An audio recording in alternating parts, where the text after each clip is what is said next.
Hello, welcome. We are now Manel Loredo, best-selling author from Spain, and Pamela Carmel, translator. As mentioned earlier, who we weren't, now we are. Today we're going to talk about this amazing trilogy of Apocalypse Z that has surprised everyone, maybe even Manel, in its popularity, especially here in the United States in English. I wanted to say 2 or 3 notes about Manel, and I know these things, but I want to make sure I get it right. He is from northwest Spain in Galicia, the Pontevedra, and has been a practicing lawyer and is no longer a practicing lawyer. And he continues to live in Pontevedra, but he has also been an actor and screenplay and director. Yes, there you go. Probably more than less. I'm Pamela Carmel. I've translated across the spectrum of Spanish. But I have to say, this is the first time that I've ever been able to say I've translated a best-selling book.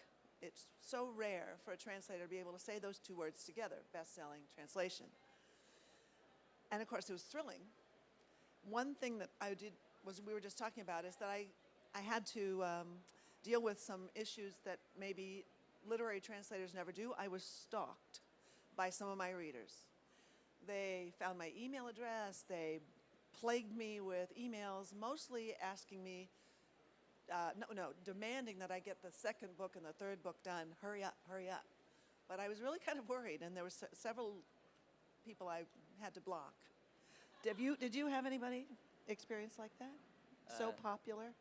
No, it's strange because when you find readers, usually when the book becomes so popular, they don't see you like a person. They see you like an icon. You're like a puppet writing books for them. So they don't mind who are you or really what do you want.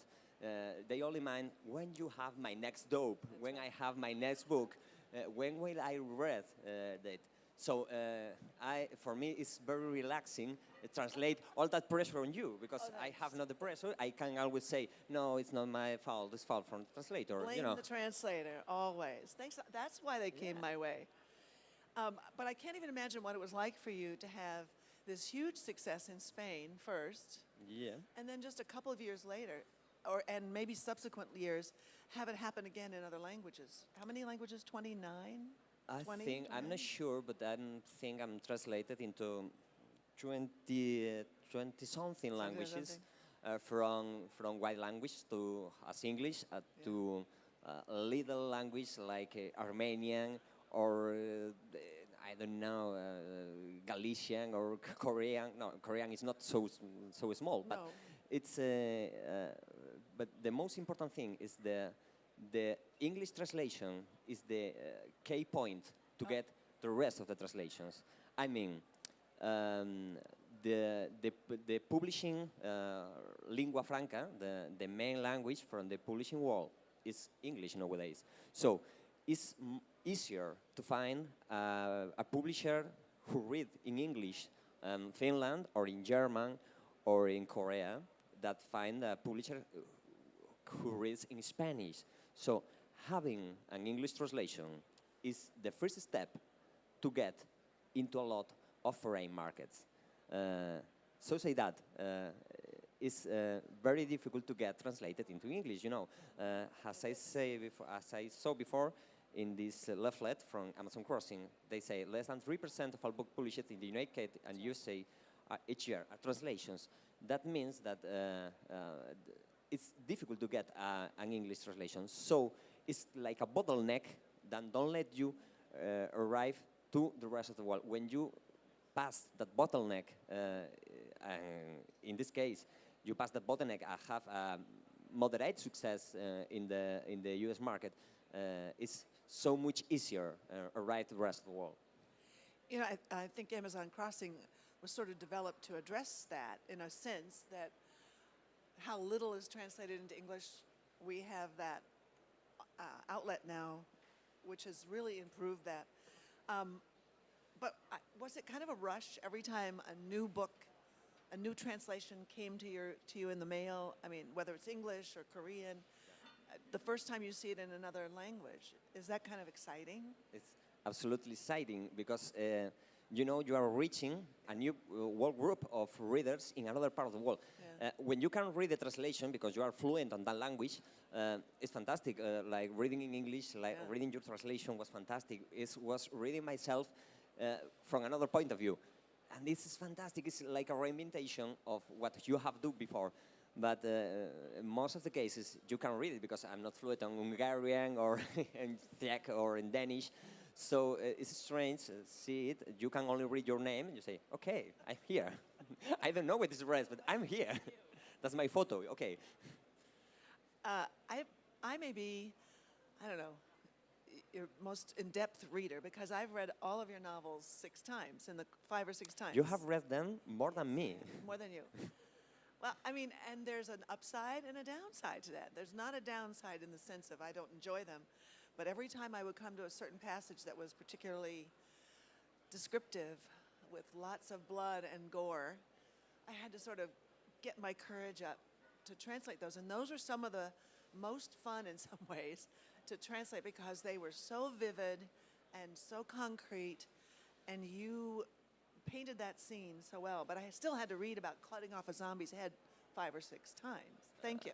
It was I must horrible. confess, I'm not a gore fan. Ah. I'm not absolutely a gore fan. Well- But I think that sometimes it's necessary to depict a very impressive image to get the reader caught by the situation. If, like in these books, we are depicting a world with no law, with no order, a crashing world, we have to put the reader in the real situation. Okay, this is difficult, this is hard, this is harsh for you. So face it or deal with it. You have no other option. So for that reason, it was necessary sometimes and in some points get to the gore point, you know. Well, that's the thing. There's a sort of almost literary side to your main character, and he reminds me of so many heroes with so many challenges, you know, Jason the Argonauts, as well as Don Quixote. But you put all that together with this wildly popular genre of zombies apocalypse. And I don't know how you did that, because I think it's what attracted the American readers along with the Spanish readers. Your Spanish readers, they love you no matter what, almost, right? They call you the Spanish Stephen King. It's yeah, but that is a very heavy tag, you know, being compared with someone like Stephen King is very hard because for a side it's a very good thing because they are comparing with a very good one, but for the other side it's very difficult because they're comparing you with a guy who has written more than 75 novels, is a beast in the industry. When you enter in the Javits Center, you can see a huge an advertisement, Stephen King, Mr. Mercedes. So, okay, put your feet on the ground and step by step. So, yes, I like the way of the new American writing. It's difficult to explain for American readers, but the traditional European literature has evolved in a very different way to the traditional or the modern American literature. Usually in Spain and Europe, literature is they tend to make it complex, something baroque, you know, employing a lot of elements that are not necessary to have a fast reading experience. That was a thing that I love always from the American bestsellers.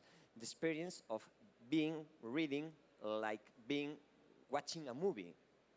It's fantastic because you can get the best of the two worlds, the tradition of the European literature and the fast speed and the fast pace, which is fantastic of the modern best-selling American literature. Well, actually, that's what I was going to ask you about next. First of all, what does it appeal to American readers? And I think it is that fast pace, and I think we maintained it in the translation because that's how the book flowed. It wasn't hard to do that. Yes, I suppose that the making a translation is very difficult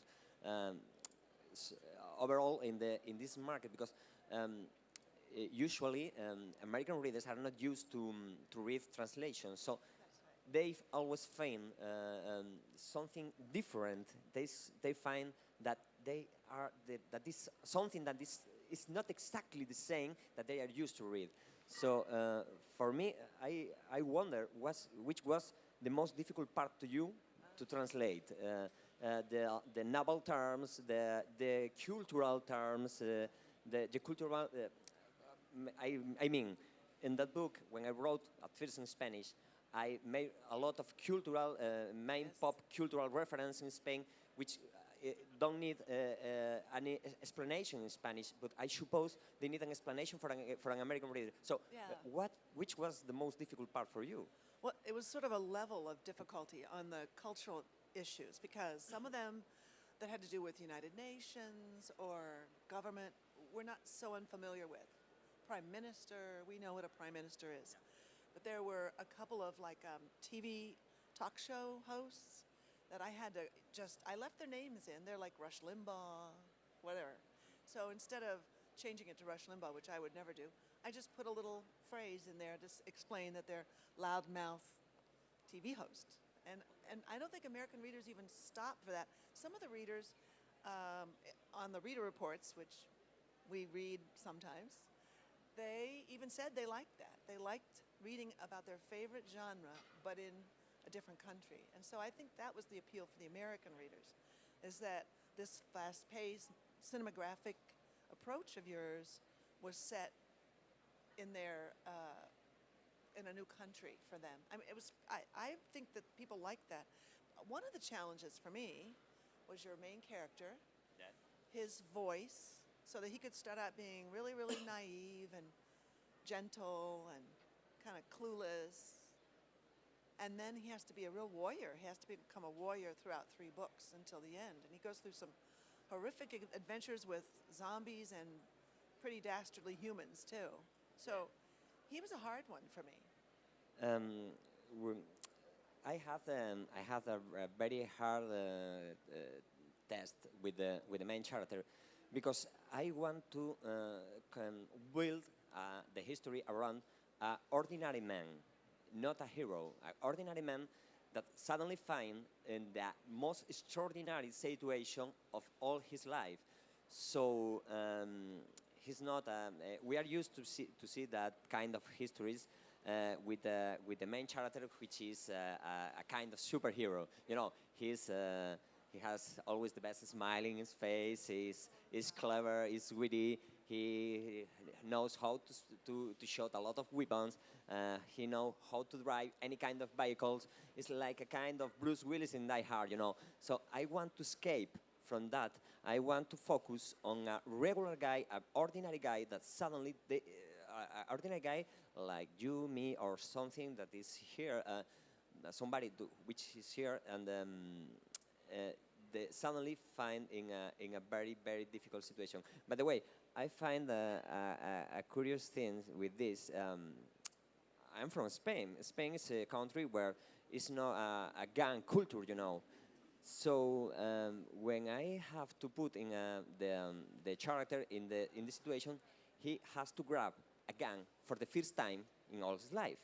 So when I was writing, I am not a gun expert, you know, because I'm not living in that kind of culture. So I chose one gun. I can remember a Glock 1. So at the moment, in that scene, he grabbed the Glock, he unsaved the Glock, and shot for the first time in his life. Well, I started to receive dozens of emails overall from Texas readers, and they say the history is fantastic, but you have no idea from guns. I choose the only gun in the market that has no save. How in the hell I could know? That is the kind of things that in the translation you easily can lose because you can't reach.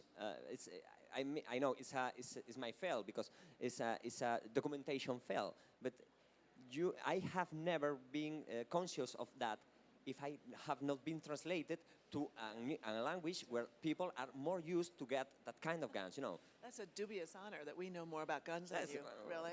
right. I mean, I got lots of emails too about that Glock and the safety on the Glock. Okay. I talked to my brother about it, who knows some things about guns. But in books 2 and 3, I thought the NSA was going to visit me because I was looking up every single weapon you talked about. I looked at pictures. I looked at all the parts of the gun, way more than I have ever I'm so looked. awfully sorry. I'm going to take that. But then that also extended to all the navigational terminology, all the sailboats, all the tanks. I even had to look up how to make a Molotov cocktail. I really thought I'm on the NSA's list now, that they're going to come and arrest me. I mean, did you have to Google all that stuff too and learn how to make a Molotov cocktail? Well, doing the research for the documentation of the books is probably the most funny part of writing a book. You know, when you are starting to build the history in your mind, you first has the main plot, the traversal plots, and when you have that, you have to get the basis, the real basis to build it. This is the most funny part because you have to read a lot about a thing that at that moment is fascinating you. Yeah. After all, come the harsh part. The hard part is write it and give it a complete form of book. But I always love the documentation part because sometimes you find something. You can find some things that can you make change that main plot that you have in your head before, because you suddenly find things that can make a twist in the history. So this is a big jump. So sometimes translation is, and we just have, I think, a couple more minutes. Sometimes translation is amazing. So amazing meeting of the minds. And so I've had your voice in my ear for several years now. It's almost an obsession. And that's, I think, one thing about if you are hearing voices, don't listen them. I'll just listen to your voice, Manel. Not the zombies. I did dream about zombies. I don't anymore. That went away. But one thing that was really, I think, the meeting of the minds is that you set your third book in a part of the world that a lot of people don't know anything about, the American Gulf Coast. Yeah. And my mother grew up in Biloxi. I spent a lot of time in the Gulf Coast. And I was able to visualize that, which some other Americans have never been there, or they don't know enough about the culture. And I thought, I just had to tell you that was so cool. When I read the book, I said, oh, I know this from when I was a kid. And so I think sometimes translation is just a magical combination of your words and my listening. And I don't know how it works sometimes. I think it's magic. So I think the same. I always say the same from all my translators in another language in the world. They are putting voices, different voices, to what I did before. So when you put a voice from my work, you are transforming it and creating a something new one. And this is fantastic. This is good. If you are a good translator, in which that is the case, it's good. If you have a bad translator in another language, you can find a lot of troubles.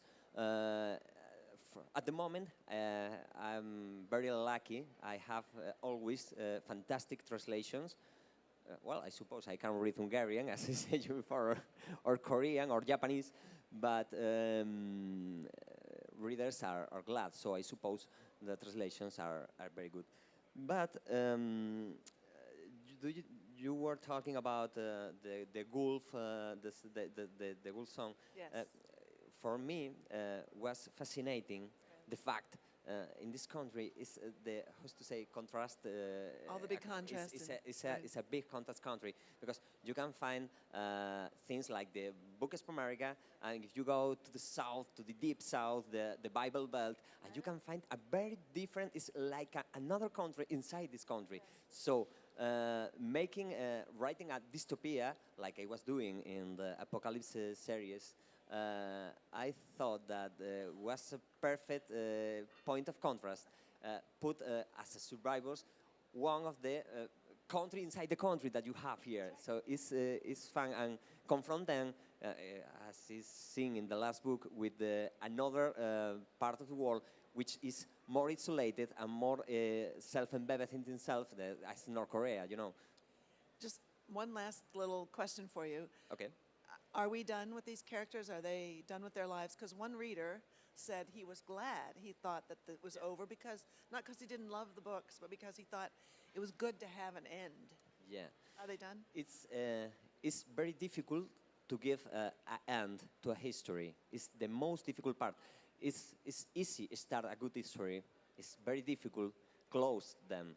The easy way for me will be continue writing chapter after chapter after chapter, but they don't make sense. A history has to have a beginning and an end, and the best histories always have a climatic end, and I think that the apocalypse has his ends. You asked me, will you write something about this again? My answer now is no, but no, but who knows? No. All right. That's the answer. No. We'll find out in years to come. So we will welcome some questions, and when we're finished, there will be some books for the taking on the side. So does anybody have any questions for Manel or me? No? Good, we can talk some more. Okay. Talk loud. Okay, so the books are set in various locations around the world. When you were writing the books, were you thinking about the potential that they would be translated in different languages? Were you consciously trying to make them kind of appealing to all cultures, or were you just rooted in the story? Absolutely no. I have no idea. When I started to write in my first book, I had no idea that it will become international bestseller. It was a surprise for me. It's still a surprise for me. I always wake up in the morning. I feel like a kind of cheater, and I have the frightening of the being. You should not be here. You're not a writer. But I suppose that. You don't choose to find that kind of things. It happens only, and when happens, it's magical, because writing is the best and the worst job in the world. It's the worst job in the world because you are alone. Nobody can help you, but at the same time, it's the best job in the world because you are constructing worlds, you are constructing persons, and that is the most similar thing to the magic in the world. So I am doing magic every day, and that is fantastic.